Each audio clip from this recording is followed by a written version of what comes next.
Opa, gente, boa tarde.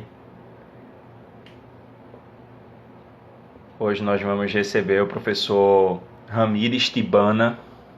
E o professor Ramires Tibana tem efetuado pesquisas sobre treinamentos em relação a condicionamento físicos extremos. E ele vai estar com a gente discutindo hoje sobre o passado, o presente e o futuro, né, do treinamento físico e funcional de maneira geral. E digo até mais, né, no ramo fitness, né, muita coisa já mudou, muita coisa tem mudado. É interessante, o professor Ramires, ou Tibana, né, como todo mundo conhece, fez uma publicação bem interessante em relação a lesões no treinamento de condicionamento físico extremo, porque muita gente critica sem conhecer, né? Então, sem conhecer a modalidade, sem ter praticado a modalidade. E aí Tibana fez uma publicação sensacional falando sobre isso. Ele já publicou, né, mais de 100 artigos em relação às revistas de impacto nacionais e internacionais relevantes. Tibana tá fazendo, né, o pós-doc dele agora lá no Mato Grosso, e é um cara que é referência do ponto de vista científico, né? Então vai ser um prazer aceitá-lo aqui em relação a falando que é um prazer para a gente estar com um professor como convidado. Muito obrigado pela disponibilidade. E aí, Tibana, Opa, beleza? tudo bom? Tranquilo. Já estava falando aqui, agradecendo a sua presença e a sua disponibilidade. Falei aqui que você publicou mais de 100 artigos aí de impacto em relação à educação física, condicionamento físico, e que muita gente às vezes critica uma determinada modalidade, mas nem a conhece, nem pratica, nem pesquisa, né? E aí eu vi uma publicação sua falando sobre lesões, né, no CROSS, e aí o resto do nome a gente não fala porque é registrada, mas enfim, condicionamentos extremos, né? E aí muito obrigado desde já, né, por aceitar o convite em relação ao CREF e estar aqui com a gente hoje. É de referência do ponto de vista técnico-científico. Recebemos aqui o professor Jonato também, a gente tem como referência, então é um prazer para a gente estar te ouvindo hoje.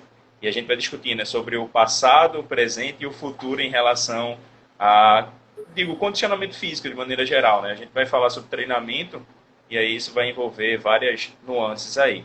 Mas a temática é essa. Estou falando isso já agora porque alguns colegas ficam perguntando, né, sobre quando vai reabrir, quando não sei o quê. Claro, isso vai estar envolvido em um determinado momento da nossa discussão, mas a finalidade de fato é falar esse histórico e é inevitável que caiam essas perguntas aí, tá? Bem, a casa é sua, Pernambuco está aqui, portas abertas para ti. Estamos te ouvindo, né? Então, Bom, vocês...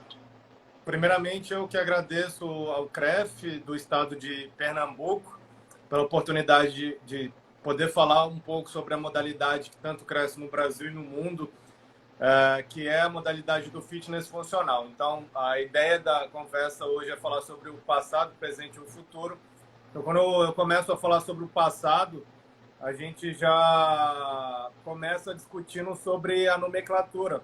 Então, fitness funcional, crossfit, programas de condicionamento extremo. Então, na verdade, o fitness funcional ele é como o crossfit.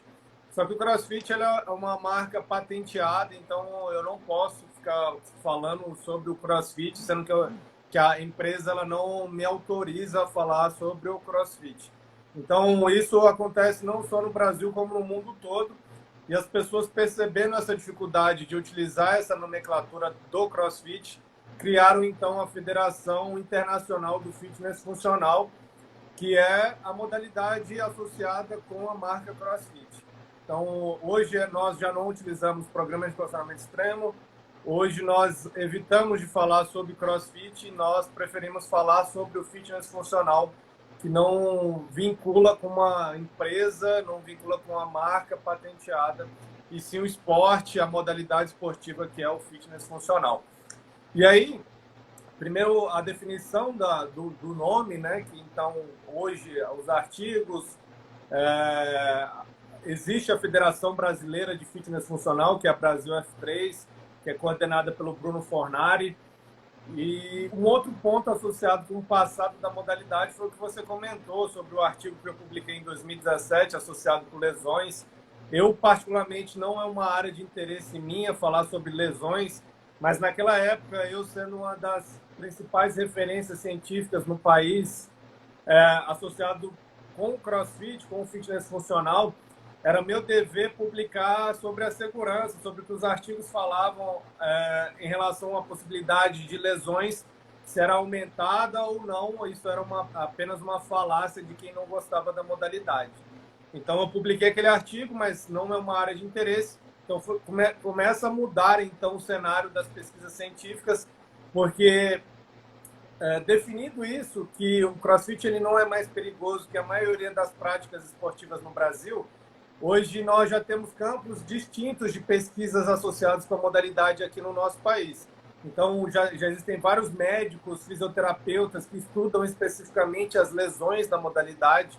Eu posso citar o professor Jean Spray, de São Paulo, que é uma das referências, foi o primeiro pesquisador brasileiro a publicar sobre lesões em uma revista internacional. Então, ele é um cara que já vem estudando especificamente sobre lesões dentro da modalidade. E aí surgem outros campos. Então, o campo da nutrição esportiva, o campo das teorias de treinamento esportivo aplicado à modalidade do fitness funcional, o campo da psicologia associado com o fitness funcional. Então, hoje, o leque de pesquisas, o leque de pesquisadores aumentou bastante, porque o que era colocado lá atrás como sendo uma modalidade perigosa, que era uma modalidade que não iria durar muito tempo, isso já não é mais verdade. Quem conhece a modalidade, quem estuda, quem acompanha de perto, já vê que o crescimento da modalidade ele não é passageiro. A primeira academia no Brasil surgiu em 2009 pelo Joel, a CrossFit Brasil, que é a detentora aí da maior competição do país, que é o Torneio CrossFit Brasil. E já se passaram 11 anos desde o surgimento da primeira academia, e nós não observamos aí uma taxa de decaimento de praticantes, pelo contrário, só o aumento em relação a academias sendo filiadas ou não, ao número de praticantes, ao número de competidores. Perfeito. Eu lembro até, né, quando surgiu o comentário, lesiona muito, quem pode fazer, quem não pode fazer. Então, no passado, eu digo um passado recente, somente jovens tinham adesão a essa modalidade, né? E aí, hoje, como é que está esse cenário a nível nacional de adesão à modalidade? Tem idosos também treinando, tem a população com doenças crônicas também treinando, porque o que parece na verdade, é que cada box tem uma filosofia em relação ao trabalho diferenciada, né? Se você pegar em questões estatísticas, o percentual de alunos praticantes da modalidade, com certeza, ainda são jovens adultos. Mas na maioria das academias você vai encontrar também idosos, crianças, pessoas que têm algum tipo de determinada doença crônica, como obesidade, hipertensão. Então, o leque de possibilidades em relação a alunos também cresceu. Hoje já existem pesquisas com crianças, com idosos, com portadores de diversas doenças crônicas. Então, a modalidade ela não é restrita apenas para os jovens adultos que buscam performance. Pelo contrário, eu diria que quem busca performance nas academias de CrossFit seria entre 5%, no máximo 10%, dependendo da academia. Então, isso mostra que a maioria dos praticantes eles buscam a modalidade não pelo apelo competitivo, mas por N motivos, como socialização, melhoria da estética, melhoria da saúde. Isso num campo que vai de crianças a idosos, de obesos a pessoas magras, de hipertensos a diabéticos. Então, a modalidade ela não é restrita apenas para o perfil jovem competitivo. Perfeito. Tibana, no período pré-pandemia aí, que ninguém esperava que ia chegar ao ponto que a gente chegou, né, a nível de contaminação, enfim. Como era já o cuidado em relação à saúde dos praticantes, né? Porque eu perguntei isso, tem a normativa em relação à higienização, que era álcool 70 desde sempre, e como era feito já isso aí? Eu vi que uma das virtudes era sempre fazer check-in em relação ao horário de treinamento. E como é que tu enxergas também esse treinamento na coletividade, na modalidade em si? Bom, uma questão que no CrossFit, que é no fitness funcional, CrossFit que é bem diferente das academias tradicionais, é porque dentro do Cross você não usa equipamentos, máquinas. A única possibilidade que existe é você compartilhar barras e talvez aí um colchonete, um abimet. Então, o que eu percebo é que, para o cuidado em relação a colchonete, abimet, sempre houve uma higienização com álcool 70, mas eu nunca percebi um certo cuidado com as barras. Então, pode ser que pós esse período de pandemia, reabertura das academias, os donos de boxe eles comecem a ter cuidado em relação ao compartilhamento de barras. Seja a barra para você fazer as paralelas, as flexões, ou a barra de levantamento olímpico, de agachamento também. E aí um outro ponto que é importante é em relação ao distanciamento.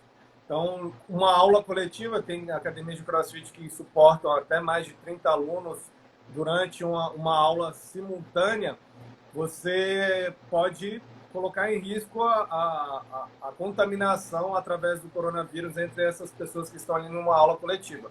Teve um relato que uma aula de Zumba, se eu não me engano, na Coreia do Sul, mais de 60 pessoas foram contaminadas pelo professor em virtude de ser uma aula coletiva, uma pessoa contaminada acabou contaminando mais de 60 pessoas. Então, eu acho que, por ser uma aula coletiva, o cuidado ele precisa ser ainda maior. Tá. Uma outra dúvida em relação agora ao presente, né? Tendo em vista que algumas cidades já fizeram a reabertura aí e já estão praticamente no pós-pandemia. Como vai ser agora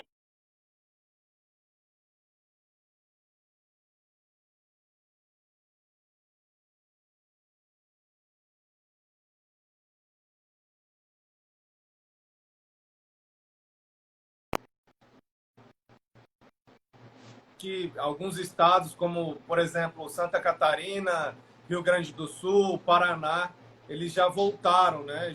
Os estados do sul, algumas regiões do estado de Goiás também, de Minas, já voltaram às academias. E eu vejo que eles tentam fazer o que as prefeituras dessas cidades determinam. Por exemplo, o compartilhamento de bebedouro. Outra questão importante é sobre a área de restrição para cada aluno, mas isso é dependente de cada determinação dos prefeitos. Se eu acho que vai funcionar, se está funcionando, só o tempo poderá dizer, porque nós não temos relatos ainda sobre o crescimento de contaminação em virtude da abertura das academias em cada uma dessas cidades. Então, seria prematuro da minha parte afirmar que foi errado ou correto essa reabertura precoce ou não. Aí um outro ponto é sobre a utilização de máscaras, né? Porque o que eu vejo as pessoas entram nas academias com as máscaras, mas o que eu vejo, o compartilhamento de imagens, de vídeos, é que poucas pessoas realmente utilizam a máscara do modo correto. Então, elas entram na academia com a máscara, mas durante a aula, elas acabam deixando a máscara cair. E aí, consequentemente, se ela espirra, se ela tosse, se ela fala muito alto, ela já consegue compartilhar aí o vírus, caso ela esteja contaminada. sim. Tibano, outra dúvida em relação ao processo de avaliação desses alunos. Eu digo agora avaliação física, avaliação do condicionamento físico. Algumas fazem a opção de aplicar o FMS, outras utilizam os protocolos de avaliação convencional. No teu ponto de vista técnico-científico, qual seria a melhor escolha para avaliar os utilizantes ali, o pessoal, os usuários, né, do CrossFit ou da modalidade em si, fitness funcional? Bom, a grande questão associada com a utilização do FMS é que os estudos eles não mostram que cronicamente uma pessoa com bom ou um baixo score associado com o FMS pode estar associado com uma possibilidade aumentada ou diminuída de sofrer algum tipo de lesão. Mas eu acho que serviria pelo menos para te trazer algum panorama geral em relação à mobilidade desse aluno. Agora, se esse tipo de teste será capaz de predizer algum tipo de desfecho, como, por exemplo, uma lesão, os artigos eles já não são tão sucintos em relação à utilização do FMS. Mas eu não gosto muito de receita de bolo, né? Falar assim, ó, aplique esse FMS, você terá bons resultados. Então, acho que a conduta de avaliação ela precisa ser de cada profissional. Então, cada profissional que fez o curso de Educação Física, ele saberá escolher quais são os melhores testes para aqueles alunos. Mas o que eu vejo é que na maioria das academias associadas com o fitness funcional, não é padrão que os professores façam testes de avaliação desses alunos. Então, é uma outra reflexão, né? Será que já não está na hora de você, dono de academia, professor, tentar fazer um perfil do seu aluno, se ele está com a pressão arterial elevada, se o percentual de gordura dele está alto, se a mobilidade dele está boa, qual é a fraqueza muscular, se ele tem algum tipo de lesão. Então, eu não vejo com tanta frequência esses tipos de avaliações. E aí, um outro ponto é, se você vai utilizar o FMS, então você tem que entender também que isso irá demandar tempo, demandará também uma alocação de professores para fazer esse teste. Então, você precisa refletir qual seria a melhor estratégia em relação ao custo-benefício, tanto de prevenção de lesões para o aluno, quanto do material humano, né? Será que você terá capacidade de tirar um professor de sala de aula para fazer avaliações? O quanto isso não irá aumentar em relação ao custo da sua academia? Então, esse ponto que também precisa ser discutido. Não adianta eu fazer um discurso lindo e maravilhoso que você vai fazer uma avaliação física perfeita, sendo que você não vai ter capacidade de fazer o custeio dessa avaliação. Sim. Sobre idade, né? Mais uma vez, voltando a esse ponto, Rússia e China aplicam desde cedo pliometria em crianças e treinamento de força ali. A gente vê alguns vídeos das crianças chorando e tal. No Brasil não tem tanta essa aceitação, né? O pessoal tem muito medo e aí tem aquele mito lá que a criança não vai crescer, como se ela entrasse em uma máquina que, se ela fizer musculação ela vai ficar pequena e se ela entrar no basquete ela vai ficar com um porte maior do ponto de vista físico. A tua fala em relação à ciência e treinamento de força, e aí eu digo, calistenia, a própria musculação ou o fitness funcional, qual seria a faixa etária assim, inicial para dar esse suporte para a criança ou começar a levar ela para esse espaço? Porque eu vi também aqui no estado que é crescente e os pais estão levando já seus filhos. Então, como o filho normalmente é reflexo daquilo que ele vê em casa, ele vai, quando crescer ali, 5, 6 anos, talvez ele já, vamos lá para o cross também, né? Então, a partir de qual momento pode ser feita essa iniciação à modalidade? Eu acredito que você precisa entender que toda modalidade que envolve força, para qualquer criança, vai ser uma modalidade um pouco monótona. Ela não terá tanta atração como, por exemplo, o futebol ou outras modalidades coletivas, onde existirá uma socialização com outras crianças também.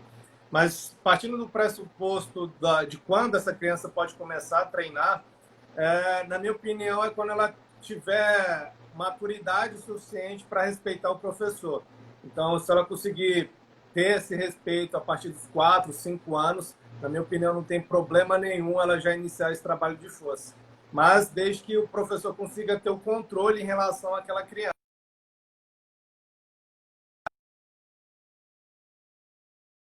Respeitar artigos publicados sobre a prática precoce do treinamento de força para crianças e adolescentes, você não tem restrição em relação à idade. A única restrição é essa que eu acabei de comentar, associada com a maturidade do aluno em relação ao respeito do professor. Pelo contrário, quanto mais cedo uma criança começa a praticar a modalidade de treinamento de força, mais benefícios ela terá para a sua saúde. Aumento da densidade mineral óssea, melhoria da força,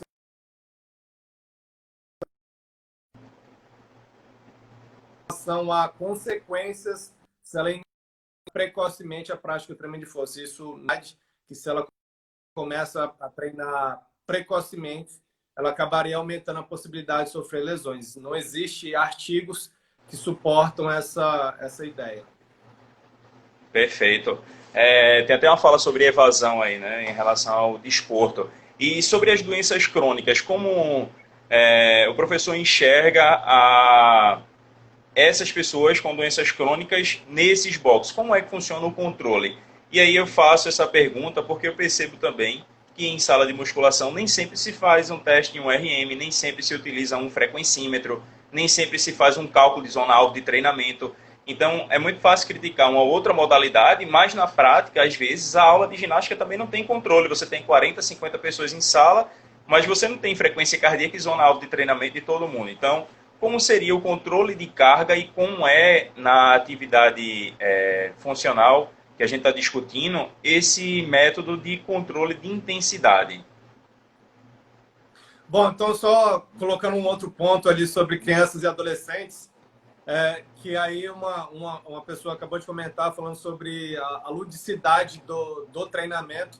Então, eu acredito que a prática do treinamento para crianças e adolescentes, pensando no desenvolvimento de força, eu acredito que a modalidade do fitness funcional seja até melhor do que o treinamento de força tradicional, porque dentro de um box você tem uma possibilidade infinita de deixar esse treino mais lúdico, de você fazer uma socialização maior entre essas crianças e esses adolescentes.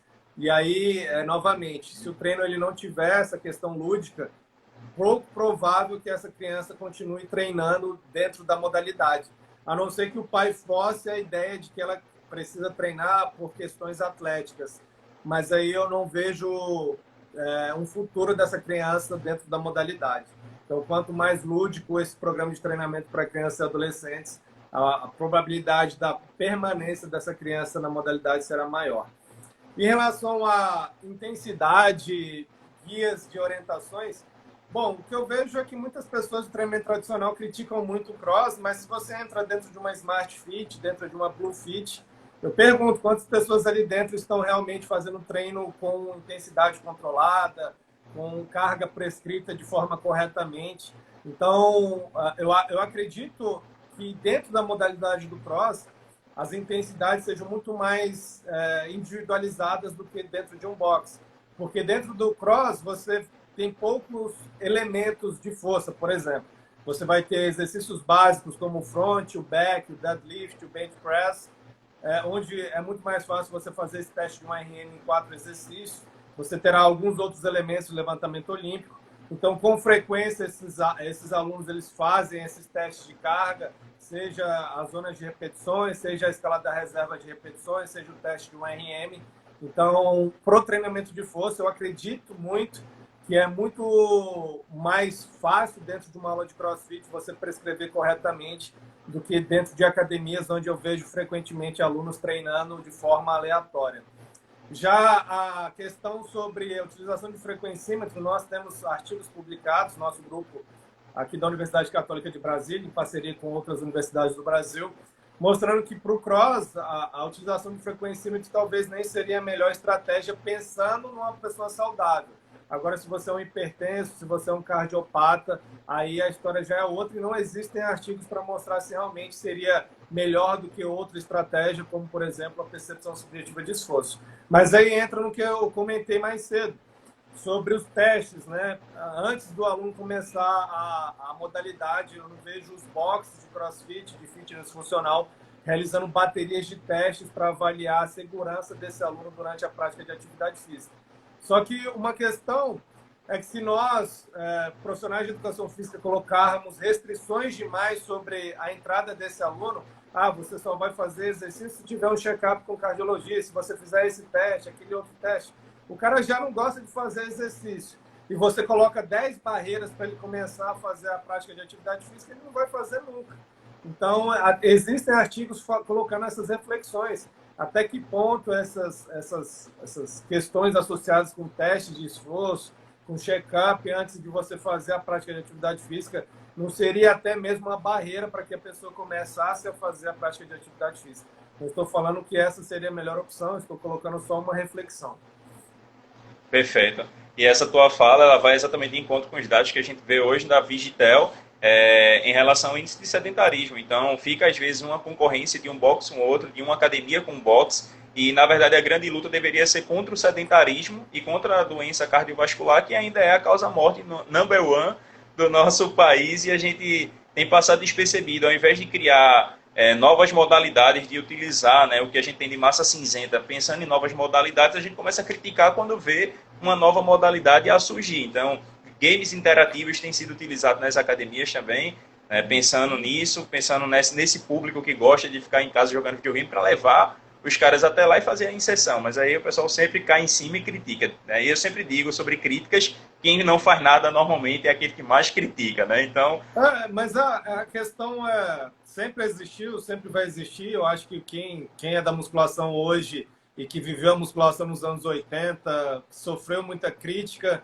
E esse cara que sofreu muita crítica ali nos anos 80, ele está fazendo essa crítica para o CrossFit. Daqui a pouco pode surgir uma modalidade melhor do que o CrossFit e o pessoal do CrossFit vai ficar criticando por conta da concorrência. A questão é você saber dialogar. Então, foi o que eu fiz ali em 2014, 2013, quando muitos professores, pesquisadores da educação física criticavam bastante a modalidade do CrossFit. Com cautela, eu consegui dialogar, publicar artigos que mostravam um outro lado que eles não enxergavam, e muitos dos que criticavam a modalidade hoje são praticantes, até desenvolvem pesquisas associadas com a modalidade do fitness funcional. Mas a minha questão principal é, se você é feliz fazendo zumba, se você é feliz andando de bicicleta, se você é feliz caminhando, se você é feliz levantando peso, amigo, continue fazendo essa atividade física, que para mim é muito mais importante você se sentir realizado, feliz com a prática de qualquer modalidade que seja, do que realizando uma atividade que eu goste. Então, se você é feliz fazendo qualquer atividade que seja, mesmo que essa atividade seja limitada em relação a ganho de força, ganho de aptidão cardiovascular, é muito melhor do que você estar sentado no sofá assistindo televisão. perfeito. A tua fala, inclusive, vai encontra o que a gente tem um professor aqui chamado Caú no estado de fisiologia, ele fala exatamente isso. Você é feliz, se você é feliz, faça, né? Então, é feliz, então vá lá e saia de casa, faça alguma coisa. Tibana, então como funciona a periodização ou como funciona a iniciação em relação à intensidade na modalidade do funcional, né, do CrossFit em si? Como é que funciona? Tem box que coloca ela já lá para o aluno fazer, levantar o peso que ele conseguir. Já tem box que não libera nenhum implemento, vai primeiro mostrando ali mobilidade e os movimentos, fazendo educativos. No teu ponto de vista técnico-científico, como é que funciona isso? Período de adaptação, intermediário e depois o avançado. Como é que pode ser feito esse enquadramento? Todo mundo que fez lá o curso do CrossFit, do Level 1, eles passam por isso em relação à iniciação do aluno. Você tem alunos que são iniciantes que começam a aprender a execução dos movimentos, utilizando apenas PVC. Depois desse aluno pegar a técnica do movimento, ele já é colocado junto com outros alunos, respeitando o princípio da sobrecarga progressiva. Você vai melhorando a técnica sem utilizar muito a sobrecarga externa e com o tempo você vai utilizando mais peso. Só que isso é individual, tanto do professor quanto do aluno. Não adianta eu falar que o modelo a ser seguido é esse, sendo que foi o que eu falei anteriormente. A realidade desse professor não permite que ele tenha um professor para colocar esse aluno numa aula de iniciação, depois numa aula de intermediários, uma aula de alunos mais avançados. A realidade do Brasil não é essa. Você vai ter aulas onde você vai, infelizmente, ter alunos iniciantes, intermediários e avançados ao mesmo tempo. A minha orientação seria que o professor, esse único professor que está tomando conta de 10, 15 alunos, ele pudesse educar o aluno em relação ao cuidado com o aumento de sobrecarga, seja no volume ou seja na intensidade. Então, se esse professor que ele não consegue distinguir uma aula alunos iniciantes, intermediários e avançados, ele pudesse pelo menos educar o aluno para que o aluno não seguisse o caminho do aluno mais avançado, que é o comum. O aluno que começou recentemente, ele quer colocar o peso daquele aluno mais avançado. Ou um outro ponto é o cara que começou a treinar hoje, um homem, ele não aceita pegar menos peso que uma mulher e aí, consequentemente, ele sofrerá uma lesão. Mas a ideia parte do princípio do que é utilizado no treinamento de força tradicional. Começar com baixa sobrecarga externa, aprender a execução do movimento e, com o tempo, você ir progredindo em relação ao aumento da intensidade. Então, tudo que é colocado dentro do treinamento de força tradicional existe dentro da modalidade do CrossFit. Só que aí entra um ponto a ser criticado, inclusive foi tema de um estudo meu publicado em 2016, numa revista chamada Frontiers in Physiology, onde nós mostramos que dias consecutivos de treinamento de força, de treinamento do fitness funcional, aumentavam aí a produção de citocinas inflamatórias e diminuía marcadores de inflamação, marcadores anti-inflamatórios. Então isso mostra o quê? Se você treina dias consecutivos em alta intensidade na modalidade do fitness funcional, você fica mais suscetível cronicamente a um overreaching, a lesões, a corizas, a resfriados, em virtude da alteração do seu sistema imunológico. Então, isso mostra o quê? Que se você não tem orientações em relação à execução dessa parte do circuito, dessa parte do condicionamento metabólico, a tendência é que seu aluno ele treine no limite quase que todos os dias. Sabendo disso, eu sei que também seria ilusão minha acreditar que existiria uma prescrição de treino mais leve, mais intenso no Metcon, desenhar esses odds pensando em estratégias onde alguns dias você terá uma repercussão menor dessa inflamação, outros dias você pode aumentar o volume e intensidade em exercícios que gerarão mais dano muscular, logo maior inflamação. Ou você pode utilizar uma outra escala, que será uma escala da recuperação, onde você orientaria o seu aluno em dias que ele chegasse na academia com sintomas de cansaço, sintomas de fadiga aumentadas, você acabaria fazendo uma autorregulação. Então, por exemplo, se eu chego numa academia muito cansado, minha escala de recuperação está abaixo de 5, eu treinaria numa intensidade mais leve. Se o aluno ele chega numa escala de recuperação mais alta, ele treinaria do modelo que ele achasse melhor, ou seja, numa intensidade mais elevada. Então, existem possibilidades de você realizar essa individualização na prescrição da intensidade do treinamento. Então, existem ferramentas validadas cientificamente. Agora, a questão é o treinador estudar, o dono da academia propiciar a oportunidade para que os seus treinadores estudem em relação à melhor maneira de você prescrever essa intensidade individualizada. Perfeito. O Márcio colocou uma pergunta aqui, se existe alguma orientação em relação à prescrição de números de séries, repetições e carga. Que a ACSM em si coloca lá para o treinamento de força, né? Se você quer hipertrofia, tanto a tanto. Inclusive, isso é bem discutido, não é receita de bolo, não é receita de bolo. Tem como a gente cronometrar isso em tempo, na academia ou no cross.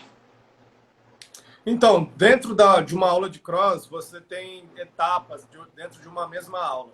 Você vai ter uma aula, dentro de uma aula você vai ter um período de aquecimento, mobilidade, um período onde você vai trabalhar técnica de levantamento de peso, um período onde você vai trabalhar exercícios básicos como back squat, front squat, entre outros, e o período onde você vai fazer o Metcon ou circuito. Então, dentro da prática de treinamento de força ou dos exercícios de potência, existe sim esse guia de número de séries, número de repetições, intervalo de recuperação. Isso vai depender da fase da periodização desse professor. Então, se você quer desenvolver hipertrofia, você vai fazer tantas séries, tantas repetições. Se você está trabalhando mais com o objetivo de desenvolvimento de força, você vai fazer tantas séries com um determinado percentual de um RM. Se você deseja trabalhar mais a potência, agora você vai reduzir os exercícios de força básica. Você vai aumentar os drills voltados ao LPO. Então, tudo depende da fase. Existe, sim, esses guias que não são guias do cross, são guias do próprio treinamento de força, do próprio treinamento voltado para o desenvolvimento da potência muscular. Então, o que nós fazemos é incorporar esses guias que já existem para dentro da modalidade. Perfeito. Eu tenho uma pergunta também baseada nessa questão de intensidade, séries e repetições. Como é que os alunos ou até profissionais podem estar achando os artigos? Quais são os descriptores mais utilizados? Porque eu vejo também isso, muita gente coloca lá CrossFit, mas aí quem publica nem sempre coloca o CrossFit por ser uma marca registrada. Bom, como eu falei no começo, existia um outro nome, que foi inclusive o nome do meu livro, Programa de Condicionamento Extremo, mas hoje, inclusive se você tentar submeter um artigo com um programa de condicionamento extremo, se eu pegar para revisar, outros professores que pegam para revisar, eles já pedem até para você mudar a nomenclatura e utilizar algumas outras possibilidades de nomes. Existe um professor chamado Yuri Feito, que ele defende muito a utilização de uma nomenclatura chamada de HIFT, ou High Intensity Functional Training, treinamento funcional em alta intensidade. Eu defendo a utilização do fitness funcional, ou Functional Fitness e o CrossFit. São essas 3 nomenclaturas mais utilizadas. HIIT, High Intensity Functional Training, ou treinamento funcional em alta intensidade. No Brasil não é muito utilizado. Fitness funcional ou Functional Fitness, CrossFit. Alguns pesquisadores que pegaram aquela leva lá do programa de condicionamento extremo ainda utilizam essa nomenclatura, mas a minha sugestão é que não utilize mais essa terminologia, até porque você pode acabar espantando os alunos, né? Pô, programa de condicionamento extremo, Extreme Condition Programs, o cara que já não gosta de fazer exercício, imagina ele chegar numa academia com um nome extremo, ele fala, você é louco? O cara vai me matar aqui, eu vou ficar uma semana sem andar, então essa nomenclatura ela já não é mais utilizada. Índice de rabdomiólise em relação ao treinamento extremo, ao treinamento que a gente está se referindo aqui, é recorrente ou é mito? Não, na verdade, se você pegar os artigos publicados sobre rabdomiólise, é muito difícil você traçar perfis, né? Porque primeiro, o que existe são condições associadas ao diagnóstico. Muita gente pode ter rabdomiólise onde ela não irá ao médico fazer o diagnóstico. Então, ela teve a rábido, mas não foi diagnosticada. E o segundo ponto é que, às vezes, o próprio aluno tem vergonha de divulgar que ele teve rabdomiólise. Então, ele fez o workout, ficou ruim, foi para o hospital, e, consequentemente, nenhum professor ficou sabendo que ele teve o estado da rabdomiólise. Então, fica muito difícil você conseguir ter dados sobre mais comum, mais frequente no CrossFit, quando comparado a outras modalidades esportivas. Mas, sim, se eu fosse falar que entre a musculação tradicional e o CrossFit, eu vejo na literatura muito mais frequente o índice de rabdomiólise dentro da modalidade do fitness funcional quando comparado à musculação tradicional. Agora, o que é importante com que as pessoas saibam é que quase nenhum estudo publicado sobre rabdomiólise, as pessoas que tiveram rápido sofreram consequências graves, como, por exemplo, a perda da funcionalidade dos rins ou até mesmo a morte. Então, todos os artigos publicados sobre rápido no cross, todos os pacientes tiveram uma volta ao seu status normal. Tiveram a recuperação. Inclusive, na modalidade de eletroestimulação também. Os dados compactuam com isso que tu estás falando. Tibana, tem outra pergunta aqui, então. Como é que fica o treinamento em tempos de confinamento, né, em relação ao CrossFit e se compromete isso em relação ao LPO? Bom, ontem eu gravei um podcast lá, o pessoal do Hugo Cross, falando sobre isso. Eu acho que tudo associado com o seu sistema nervoso central, a força, a potência, são as aptidões que estão menos suscetíveis a perdas, porque você depende muito do seu sistema nervoso central e não do seu sistema periférico, do seu metabolismo, por exemplo. Você vai perder muito mais cardio, você vai perder muito mais resistência muscular localizada do que fosse potência. Então, a minha ideia é, pega um PVC, treine os movimentos, treine a técnica do movimento, mentalize o movimento, que com certeza você preservará o máximo possível aí da sua força e potência muscular. Novamente, porque são aptidões que dependem principalmente do seu sistema nervoso central e não do seu sistema periférico, como metabolismo. Enzimas, hormônios, por exemplo. Perfeito. Bem, Tibana, eu quero te agradecer, né, mais uma vez pela disponibilidade e quero até deixar aberto para ti agora onde né, que o pessoal consegue achar podcast, onde é que o pessoal consegue te achar nas redes sociais, embora, né, muita gente já está lá, inclusive, mas onde é que a gente pode beber da fonte diretamente dessas publicações aí? Bom, eu tenho o meu podcast, que é Ramires Tibana, que está no Spotify. Meu Instagram, Ramires Tibana. O Instagram da minha empresa, que é o Hércules Funcional. O canal do YouTube, que também é do Hércules Funcional. Então, essas são minhas principais redes sociais. Então, Instagram, Ramires Tibana. Instagram do Hércules Funcional. Podcast, Ramires Tibana. E YouTube do Hércules Funcional. E aí, quem tiver interesse nos meus artigos, você pode encontrar lá meus posts no Instagram ou pegar no PubMed, colocando lá Tibana RA, que vocês encontrarão aí todos os artigos publicados. Perfeito, Ibana. Muito obrigado pela atenção, disponibilidade, por estar aqui agora com a gente. E eu vou pedir depois para ti os endereços, os arrobas bem certinhos, só para a gente marcar no history aqui do CREF. E o CREF agradece, né, a sua disponibilidade e o Estado de Pernambuco também. Muito obrigado por compartilhar com a gente conhecimento. É sempre bom. Eu que agradeço, para mim foi um prazer poder participar desse bate-papo com o CREF e do estado que eu conheço bastante, já viajei muito ao estado de Pernambuco e para mim aí com certeza é uma casa no Nordeste. Muito obrigado. Perfeito. Valeu, Tibana. Obrigadão. Valeu.